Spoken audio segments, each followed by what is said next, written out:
डेकोजा अपने कमरे में नींद दराज एक किताब का मुताला करने में मसरूफ था और इस दौरान उसे इस बात का अंदाजा ही ना हुआ था कि पुलिस के कुछ लोग बड़ी खामोशी से उसके हेडक्वार्टर में घुसकर उसकी तंजीम के मुतालिक मालूमात वाली फाइल हासिल कर चुके हैं। ये फाइल उसने हॉल में बड़ी टेबल के एक दराज में रखी हुई थी, जिसमें वो कुछ जरूरी नोट्स वगैरह लिख कर रखता था। अभी उसे कुछ ही देर हुई थी कि अचानक उसे यूँ महसूस हुआ जैसे कमरे के बाहर बरामदे में कोई दबे पांव चल रहा हो। उसने आहिस्तेगी से किताब एक जानिब रखी और खामोशी से उठकर दरवाजे की जानिब बढ़ा और बड़ी आहिस्तेगी से थोड़ा सा दरवाजा खोलकर बाहर झांका, लेकिन बाहर खामोशी थी। फिर उसने सर झटकते हुए उसे अपना वहम जानते हुए दोबारा दरवाजा बंद कर दिया और दोबारा बेड पर किताब उठाने के बजाय साइड लैंप बुझाकर सोने की कोशिश करने लगा। और फिर जल्द ही उसे नींद ने आ दबोचा और कुछ ही देर में कमरे में उसके खर्राटे गूंजने लगे। इंस्पेक्टर राशिद अपनी पार्टी के साथ मुख्तलिफ कमरों में झांकने लगा।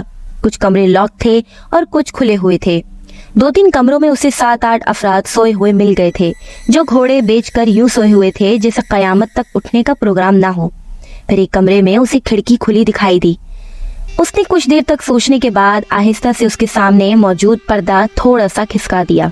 अंदर अंधेरा था, लेकिन एक साइड पर शायद वॉशरूम था जिसकी लाइट ऑन थी, जिसकी वजह से कमरे में बहुत हल्की सी रोशनी महसूस हो रही थी।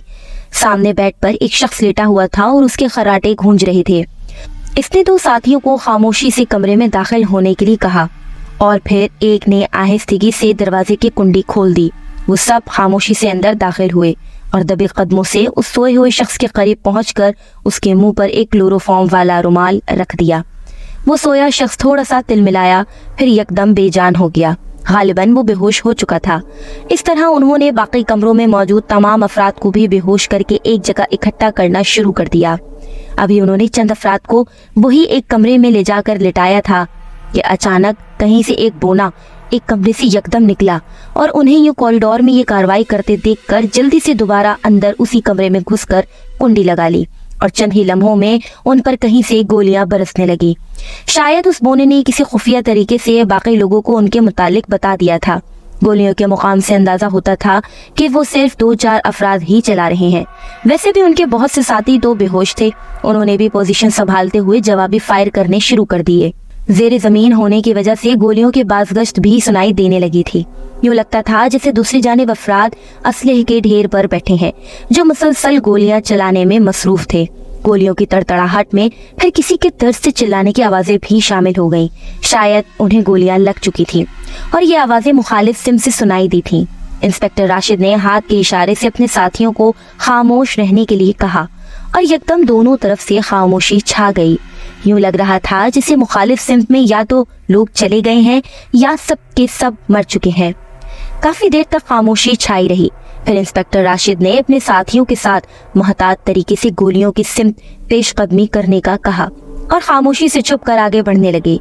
दूसरी तरफ पहुंचकर उन्होंने देखा कि 4 अफराद बड़ी बुरी तरह जमीन पर ढेर पड़े थे और उनके नजदीक ही एक बोना आदमी भी गोलियों से छलने हुआ पड़ा था। उनकी तरफ से अंधाधुंध चलाए जाने वाली गोलियों ने उन्हें संभलने का मौका ही न दिया और वो सब बुरी तरह हलाक हो चुके थे। ये देखकर इंस्पेक्टर राशिद ने साथियों को हिदायत दी कि बेहोश अफराद पर नजर रखें और खुद जहां से वो वैन अंदर दाखिल हुई थी उस जगह जाकर कोई खुफिया बटन वगैरह तलाश करने लगा और जल्द ही उसे दाएं जानिब एक कोने में पीला बटन दिखाई दिया जिस पर एक गेट की तस्वीर ब्लिंक कर रही थी। उसने आगे बढ़कर उसे दबाया तो अचानक उसके सर पर मौजूद जमीन का एक टुकड़ा ऊपर की जानिब उठने लगा।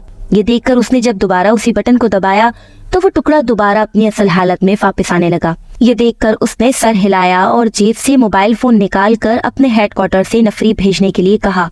वो फौरी तौर पर यहाँ से तमाम अफराद को पुलिस हेडक्वार्टर शिफ्ट करना चाहता था। फिर कुछ ही देर में वहाँ बड़ी सी पुलिस बस और एक मोबाइल पहुँच गई। इस दौरान वो दोबारा बटन दबाकर बाहर निकल चुका था। जल्द ही उन्होंने वहाँ से तमाम अफराद को पुलिस बस में डालकर रवाना कर दिया और फिर दोबारा उस जेर जमीन हेडक्वार्टर का मुकम्मल जायजा लेने के बाद वहाँ से बहुत सा असला भी अपने कब्जे में ले लिया।